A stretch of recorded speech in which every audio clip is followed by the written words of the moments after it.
Muy buenos días, estimados seguidores y escuchas de estas nuestras acostumbradas microcápsulas de Cultura Jurídica Televisión. El día de hoy pues tenemos temas de implicación jurídica y desde luego política también y social. El paquete de iniciativas que el presidente enviará en próximos periodos de sesiones para reformar la Constitución.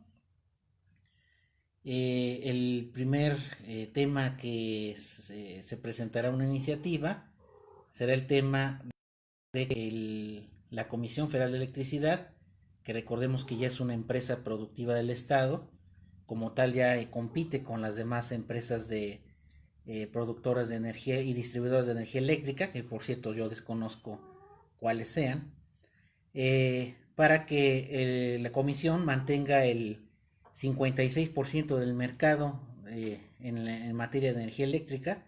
Además que recordemos que pues prácticamente el 100% o cercano a él, la infraestructura en materia de generación y distribución de energía pues proviene de la propia Comisión Federal de Electricidad como proveedor de servicios básicos en esta materia, ¿no? Entonces lo que se quiere es que se consolide precisamente la comisión, pues como distribuidora de el servicio de energía.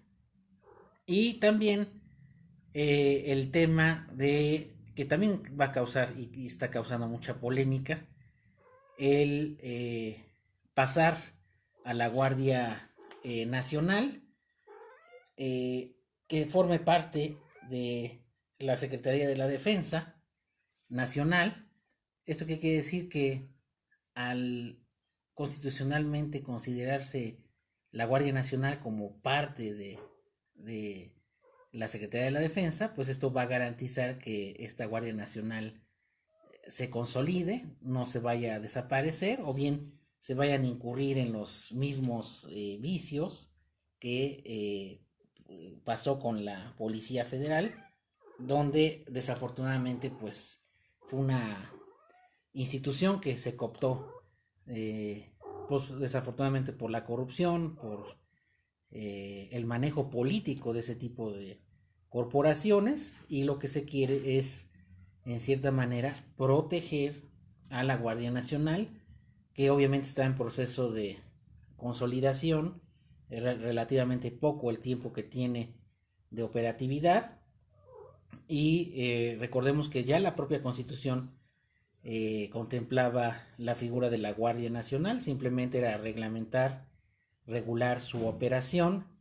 Y si bien es cierto, en el seno de la Guardia Nacional se considera un organismo civil, recordemos que el mando todavía sigue siendo militar y pues se conservará ese mando por lo menos durante un tiempo para esto debido a esa iniciativa de reforma para que pase la Guardia Nacional a ser parte de la Secretaría de Defensa.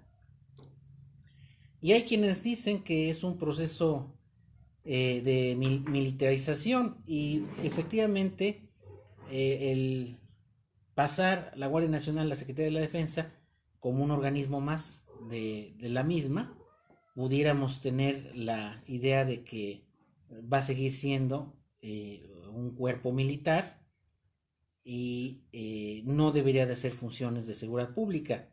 Pero recordemos que mientras policías estatales y policías municipales sigan pues siendo un nido de corrupción, eh, con los problemas y los vicios que actualmente tienen, ¿a quién le podemos encomendar la seguridad pública, sobre todo a nivel federal?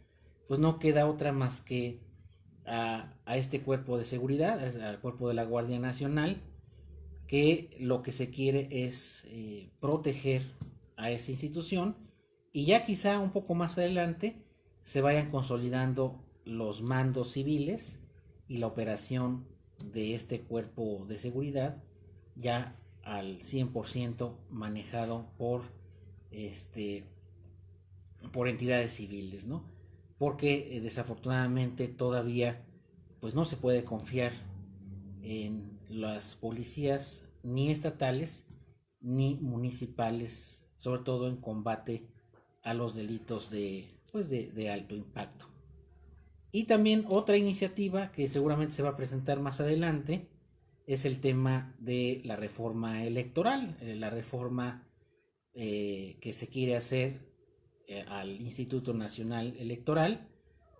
Quizá el tema principal es el tema de los consejeros, cuánto van a durar en su encargo, cómo se van a renovar estos consejeros de manera periódica, que obviamente esto es sano, que se tenga un plazo de donde estén en funciones y estos se renueven constantemente.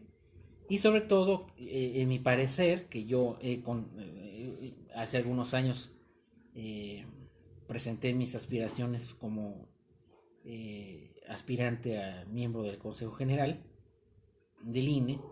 Desafortunadamente, mientras la selección de quienes van a ser consejeros permanezca y se haga por los partidos políticos, por el seno del Congreso, por las fracciones parlamentarias, pues desafortunadamente eso no va a garantizar que exista una imparcialidad que deben de tener estos consejeros, con conocimiento obviamente de cuestiones electorales, constitucionales, y ese método de selección, el que lleguen las mejores personas, hombres, mujeres y hombres, lleguen a esos cargos de consejero.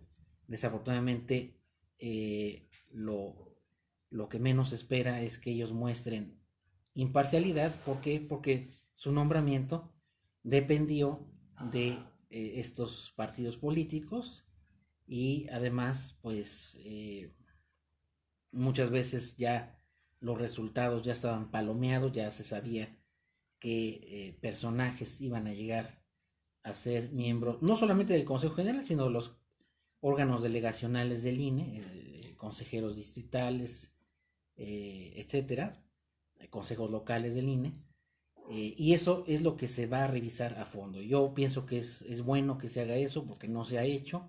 Desafortunadamente todavía hay mucha opacidad en esta cuestión del nombramiento, sobre todo de las convocatorias de selección, donde lleguen pues las personas más honestas, preparadas, con trayectoria en esta materia, ¿no? Entonces eso es positivo, que se haga esa revisión. Y ya también se contemplaba en este paquete de reformas la reducción de las famosas candidaturas y diputados y senadores plurinominales de representación proporcional. Yo pienso que ahí es un tema delicado, es un tema que se debe de tratar a fondo mediante foros, porque recordemos que esas diputaciones y senadurías de representación proporcional pues es precisamente para los que los partidos, las corrientes, las ideologías que, si bien es cierto, no obtuvieron la mayoría de la votación, pues tengan cierta representación, tengan voz en el Congreso, en la Cámara de Diputados, Cámara de Senadores. Y yo pienso que la eliminación no sería lo más conveniente. A lo mejor lo que se podría modificar es el número de diputados, una reducción del número de diputados por representación proporcional y por mayoría relativa, pero no eliminarlos, no eliminar completamente a esos diputados senadores de representación proporcional, porque ¿a dónde quedarían representados esos grupos? Pues vamos a llamarle minoritarios, no mayoritarios de la sociedad. Entonces este tema también se debe de tratar, pienso yo, con mucho cuidado, con expertos en el área, para que a lo mejor sí exista una reducción, pero no una eliminación de ese tipo de cargos. Esto es lo que se ha comentado. Obviamente el contenido de las iniciativas pues todavía no se conoce, todavía esas se presentarán un poco más adelante, pero ya se anunciaron. Inclusive por ahí se anunció también una reforma fiscal, que bueno, reformas van, reformas vienen, y pues desafortunadamente la carga tributaria es para los medianos y pequeños contribuyentes y no para las grandes empresas que hasta ahorita me entero que no hacen declaraciones, y mientras uno hace declaraciones pues cada mes, ¿no? Pero bueno, esa es una cuestión compleja que yo no termino de entender, y debería haber mayor facilidad, mayor simplificación en el pago de impuestos. Y por último, el tema que también no deja de ser polémico es el tema, desafortunadamente, de el lamentable acontecimiento, el accidente que se dio en un tramo de la línea del metro de la línea 12 en la Ciudad de México. Se presentó de manera el peritaje preliminar, si lo podemos llamar así. Recordemos que este peritaje preliminar, lo único que el contenido es para aclarar qué fue lo que pasó por parte de una empresa o de un consorcio, una empresa extranjera con experiencia. Pero algo que se ha pasado a comentar en los medios es que ese peritaje no se está realizando dentro de una carpeta de investigación formal ante el Ministerio Público. Ese peritaje está extra o está fuera de ese proceso de investigación, porque realmente el peritaje que va a tener valor probatorio, por lo menos para la etapa de investigación, es el que se haga por parte de la Procuraduría, en este caso de la Fiscalía del Distrito de la Ciudad de México, dentro de esas investigaciones que ahorita seguramente se están haciendo, y no en el peritaje exterior, vamos a llamarle así, que se hizo y que se presentó por parte del gobierno de la Ciudad de México. Simplemente es para tener un punto de vista profesional sobre lo que sucedió, pero pudiera haber otros peritajes ya oficiales y ya incorporados a la carpeta que tengan plena validez para el proceso de investigación. Ese es un primer punto que desafortunadamente no se ha aclarado, porque muchos dicen, bueno, derivado de este peritaje va a haber responsables. No, porque este peritaje es un peritaje externo, es un peritaje simplemente para aclarar qué fue lo que sucedió por una empresa, pero no dentro de las investigaciones. El segundo punto es que, derivado de lo que se comentó en ese peritaje preliminar, es que se trató de una falla estructural. Y preguntando con un compañero arquitecto, cuando es una falla estructural es una falla de construcción. Y recordemos que cuando hay una falla de construcción, los responsables, ¿quiénes son? Pues las constructoras, los supervisores de obra y quienes estaban por encima del supervisor de obra, que trabajaron en toda la línea y en particular en ese tramo de la línea 2. Esto quiere decir que habrá responsabilidad civil objetiva y penal para quienes hayan materialmente, personas físicas, hayan intervenido dentro de la obra, específicamente en ese tramo. Para ellos va a ser la responsabilidad, y desafortunadamente pues en materia política también, si bien es cierto no va a haber responsabilidad penal como tal, sino responsabilidad política de quienes fueron los funcionarios al momento de hacer la obra. Y sobre todo, algo que queda pendiente y que todavía no se ha dicho a ciencia cierta es que posterior al terremoto del 2017, un terremoto importante, por protocolos del metro se debería hacer una revisión de toda la línea, una revisión para ver si hubo daño de carácter estructural, y todavía no se sabe si derivado de esa revisión se pudo detectar por parte de quienes le hicieron esa revisión, si se pudo detectar esa falla estructural, que obviamente no se hizo, por eso sucedió el accidente, ¿no? Yo en lo particular pienso que es una crónica de un accidente anunciado. ¿Por qué? Porque no era la primera vez, ya esto de hace mucho tiempo, ya se comentaba que esa línea tenía fallas y finalmente desembocó en este muy trágico y muy lamentable accidente, en donde habría que distinguirse sobre la responsabilidad técnica y la responsabilidad profesional de quienes construyeron y dieron mantenimiento, sobre todo a raíz del terremoto, a la línea. Y sobre ellos va a recaer la responsabilidad, la reparación del daño, la responsabilidad civil objetiva, la responsabilidad penal, repito, para la constructora, para quien intervino en ese tramo. Para ellos va a ser la responsabilidad finalmente. Claro, son procesos largos, tediosos, quizás hasta rebasen el periodo de mandato de la actual Ciudad de México para que se puedan resolver, porque sabemos que los procesos judiciales son largos. Y también se debe de revisar la parte de qué dice el contrato con las constructoras que ganaron la licitación, qué dice en relación con estas fallas que se presenten, porque pues la constructora, además de ser responsable, tiene que resarcir y reparar, porque ahorita se habla de que se va a poner en operación lo más pronto posible la línea 12, pues esas empresas son las que deben, independientemente de lo que vaya a suceder más adelante, son las que deben de responder por resarcir y reparar ese tramo y la revisión de, obviamente, de toda la línea, ¿no? Entonces, porque mucho se especula que a la cárcel van a ir a dar algunos funcionarios. En primer, es un delito culposo, es un delito que nadie previó ni nadie tuvo la intención de causar el daño.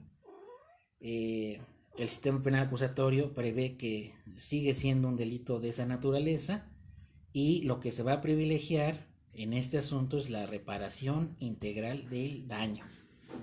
No necesariamente, porque también se menciona castigo, no, ese término ya se dejó de usar hace mucho tiempo, es sanción y la responsabilidad es técnica, civil, objetiva y penal en su caso para la constructora y para quienes no detectaron esa falla estructural cuando se hizo la revisión posterior a el evento sísmico de 2017, ¿no?